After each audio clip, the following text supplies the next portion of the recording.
Hey, thanks for joining me. Not too long ago, I did an issue of Sabretooth, some kind of, was it a mini series or something? Bart Sears drew it, and it was terrible because it's Sabretooth. And he was like in it for like two panels, and he didn't murder almost anybody or anything. He just stood around and talked and looked and flexed his giant muscles from Bart Sears.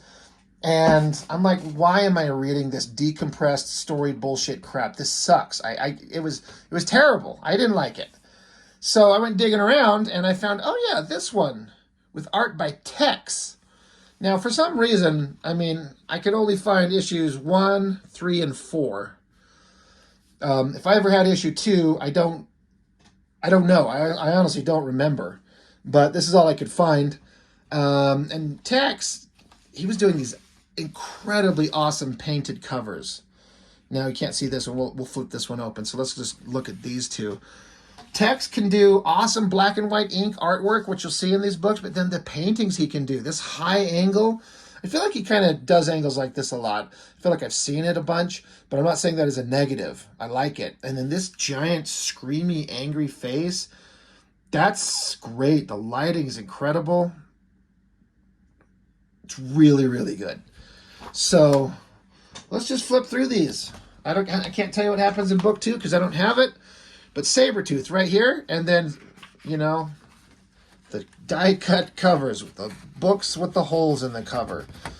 I thought they were fun. Now, this comic is $3, so that was expensive at the time. It's kind of middle of the road now. These days, this book would probably cost $10.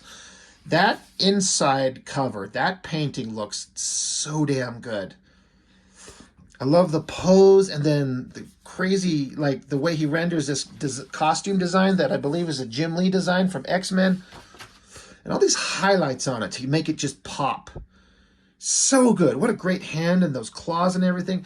Now, I was just talking about that other issue of Sabretooth where Bart Sears drew it, and I was shitting on it how Bart Sears draws these hyper overly muscled characters. But if you know anything about Tex, by good Lord, so does he. So what makes one good and one bad? I don't have an answer for that. I think Tex is good, and Bart Sears is not so much, way more often. I think Tex is always good, and Bart Sears, for me, varies wildly, quite often. Even the crazy color choices in this to have the light coming in through the side. So they got all these highlights on one side and then it's like nighttime kind of cool colors on the other. That's a hell of a picture. Like the rendering on this. Another thing I was kind of paying attention to when I went through these books is how Tex, I've seen him do this. I think he did this in Union when he went over to Image Comics. He gave everything he had on the first issue. And then whether it was time or effort or energy or burnout, by the time you get to the subsequent issues, the artwork is still good, but not nearly as good as it was in the first book where he was just throwing in everything to make it look awesome. Holy shit, look at the anatomy on that.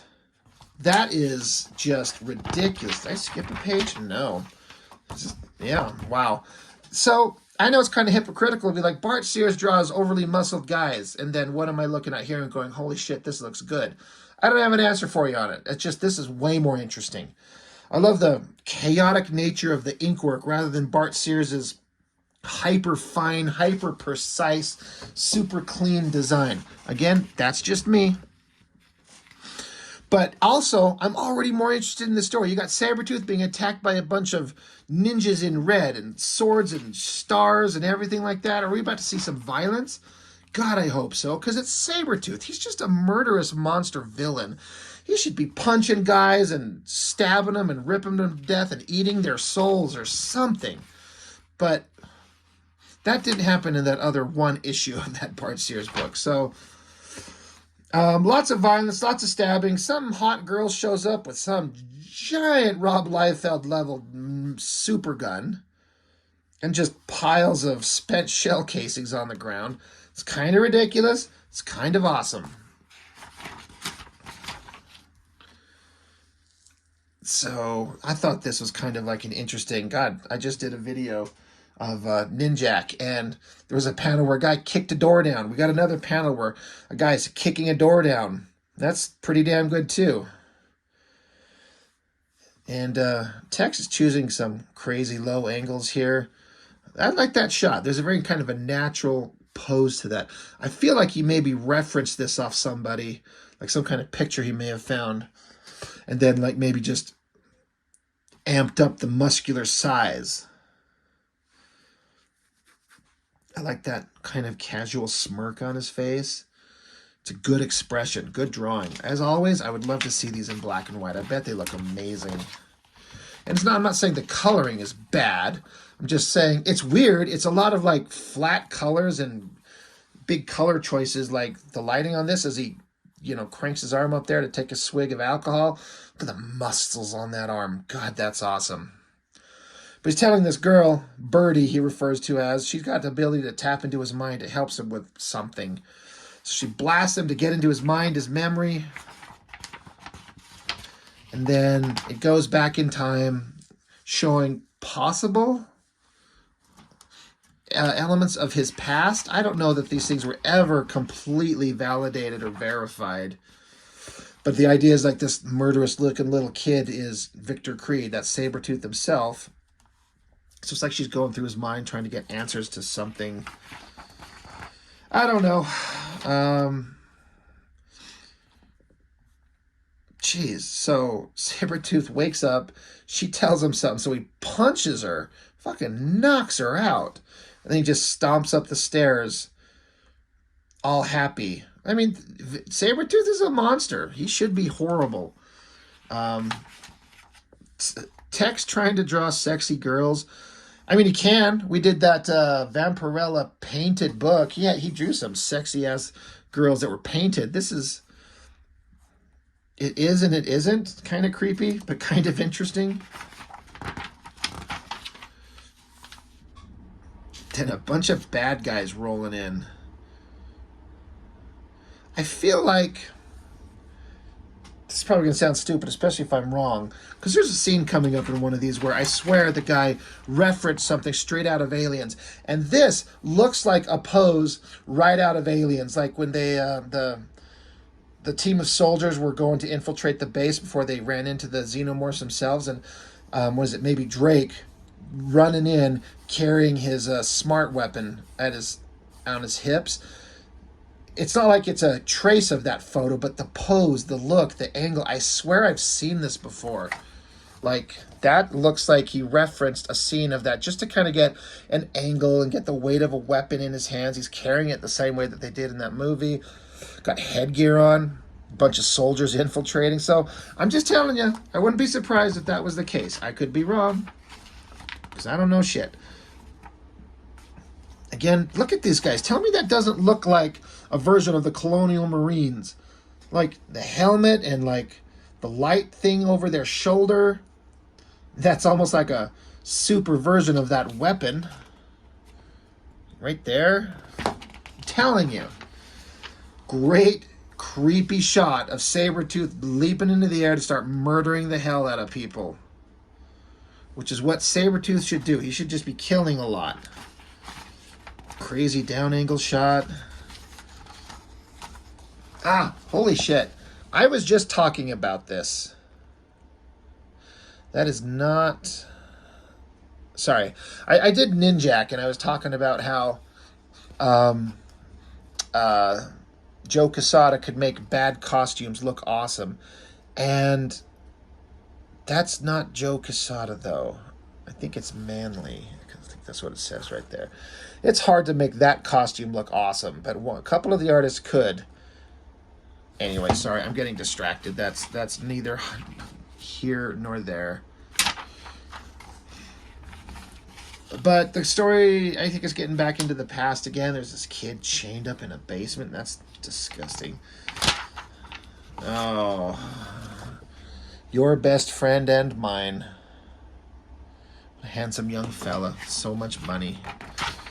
Nothing but good intentions. What in the shit are we looking at Sabretooth in this little tiny thong thing with this bulging package almost staring at us in the face? That is a great shot of his face and those things holding his eyes, the lighting, the anatomy. That looks awesome. That is a good drawing, but I'm also creeped out.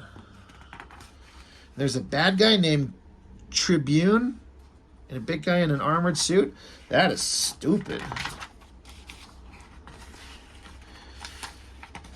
And then the bad guy wants Sabretooth to go kill Mystique. And he's like, all right, I will. And once I'm done with her, I'm coming after you. So that's issue 1. You got a Travis Charest. This is before he got good, and so that's kind of weak sauce. And you got a Michael Golden, like half of a drawing. There's Sabretooth. There's got to be more to it. There's no way Michael Golden would draw this image solely and just have him fighting Wolverine. You just see like his lower legs and his like freaking hand. There's got to be another part to this drawing. That's pretty awesome. They use that awesome image from inside the book to throw on the back cover. So, kind of a good first issue. Again, no idea what the hell happens in book 2, but we're just going to look at this awesome painted cover. Good stuff.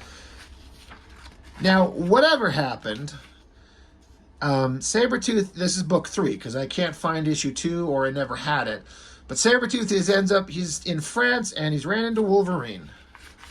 I think they're on the top of the Eiffel Tower, and they're making sweet mutant love. Jesus Lord, did Tex give Wolverine the longest claws, the second longest claws he's ever had. The first longest claws, that award goes to Liefeld, drawing basically ninja swords coming out of Wolverine's hands. But hell, even Sabretooth claws extend, which I don't know if that was a thing that always happened with him, but they do it in this book. Boy, did Tex really lean into drawing those big, round, thick, ass-clapping cheeks on Sabretooth there. Good Lord. And then the costume design on his feet. Looks like little slippers. That's Jim Lee, though. He come up with that design. Another great shot of Sabretooth. I feel like that has to be referenced again because that shadow and that lighting is it's almost too perfect. But, you know, conversations going back and forth. Sabretooth and Wolverine, I'm sure, are going to have to team up, at least sort of, a little bit, to solve the problems. Crazy close-up shots of these faces. The lighting on that face right there. Look at that. Really neat. That is a big-ass gun to be carrying with one hand. But it's Sabretooth, so he's tough.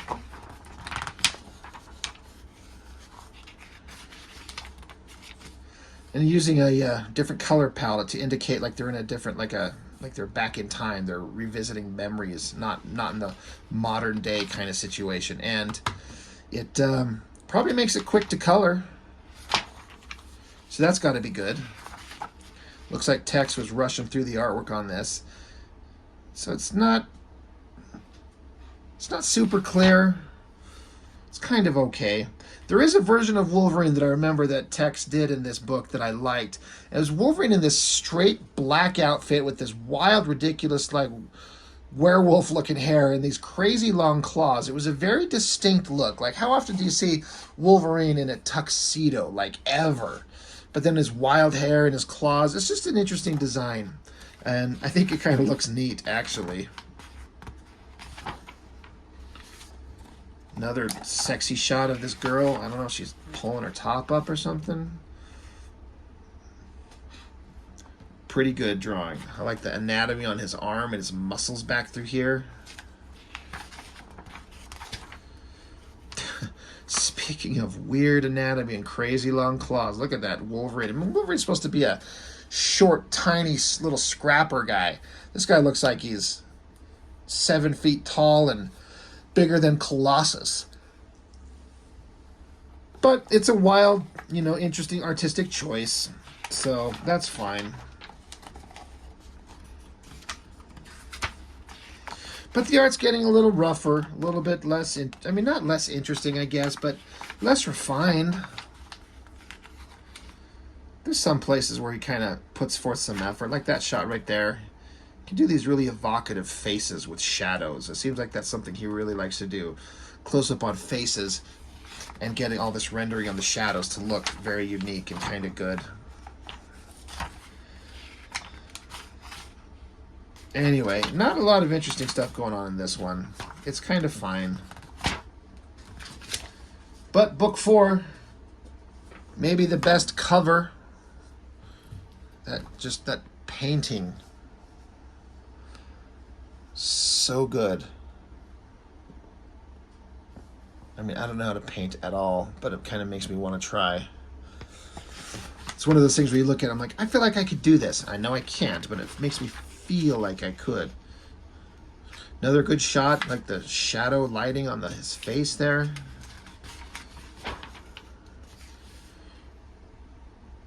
And then look at this bush smashing in, all the glass everywhere, and just the carnage and destruction in this shot of Sabretooth just shredding ninjas. Look at those long claws, and then whoever this girl is with the gun shooting. Mark Texeria, artist, and it has some other guy doing background. Steve Biasi?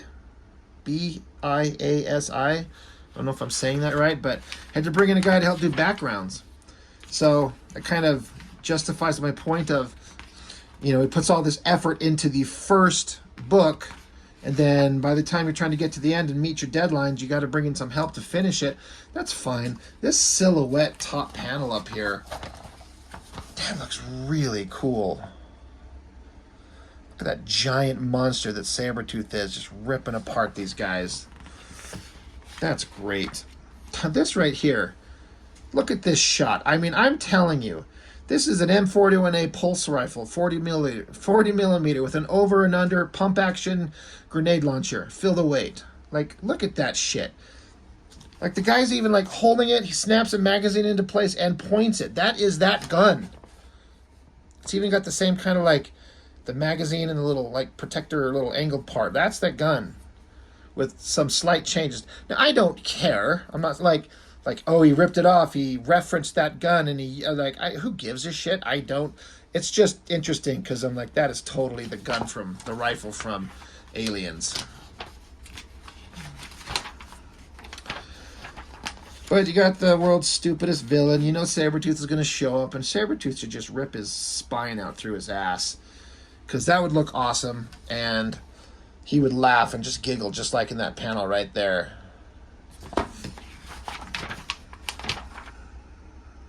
Jeez, if you didn't know better, you'd almost think that was a naked bare ass right there crawling up Sabretooth's hiney. Sabretooth jumping in through glass, and the guy with the alien's gun blasts at him. Doesn't shoot bullets. Standard explosive tip caseless light armor piercing round. Nope, it's like a laser gun. But doesn't affect Sabretooth too much. Look how thick he makes him. So huge. Gets the bad guy, throws him out the window. I don't know. I ultimately wasn't too interested in this story. I don't feel like it told us anything that we needed to know. I just get it because Tex's artwork was great.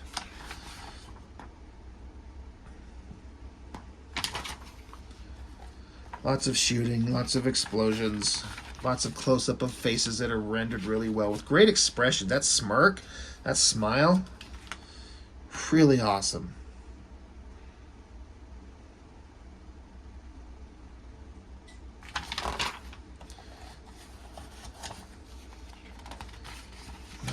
See, just a lot of these close-up of these faces. Like, you can tell where his interest is as an artist. It's faces and shadows and lighting.